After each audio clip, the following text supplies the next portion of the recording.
30 years, the Supreme Court never found illegal an act that gave Muslims the power to claim any property as their own, that allowed them to annex any land housing a functional operational mosque. But today, it sits to adjudicate whether a version that curtails these draconian excesses is illegal or not. For 30 years, the Supreme Court never found non-secular an act that gave Muslims the power to use thousands of crores of taxpayers' money to conduct survey of religious property. For 30 years, the Supreme Court never found unjust that a parallel extrajudicial tribunal decided the fate of the aggrieved whose land and property was claimed and usurped. But today it sits to adjudicate whether a version that curtails the draconian excess is illegal or not. And you still claim that this country is not a banana republic. The fact of the matter is that we have been guilt-tripped into giving away our property, our schools, our temples, our rights, and finally our faith.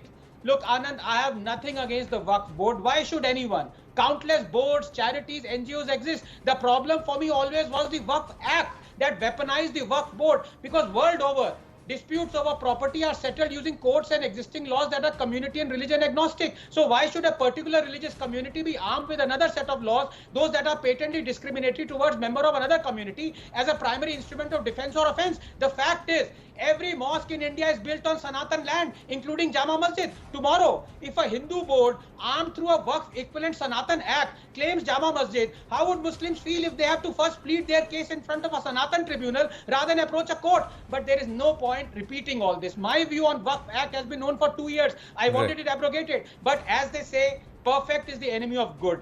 Given that the Waqf Act is not going to be abrogated, the next best option at least is an act that amends its many draconian clauses. Also, if the Islamists had usurped 20 lakh acres in the last 10 years through the weaponization of the Waqf Act, at least their annexation would be ebbed through the Waqf Amendment Act. But today is a day of reflection. Just 30 seconds, Anand.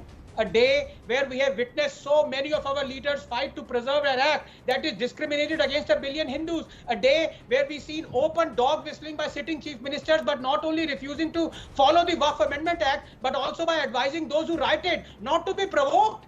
Let me be cynical here. What's the solution? 10 seconds. I think the lesson we all have learned is that Islamists and their lapdogs will not yield. So if the government cannot remove discriminatory acts, it should reward the discriminated with equivalent discriminatory acts. So keep the Waqf Act, bring on a Sanatan Act, keep control of Hindu temples, bring mosques under state control, keep RTE discrimination against Hindu schools, bring Muslim schools under it. If you cannot remove discrimination against Hindus, reward them with it. So discriminate across the board if you cannot remove discrimination. So that's the perfect is the enemy of good. Yes.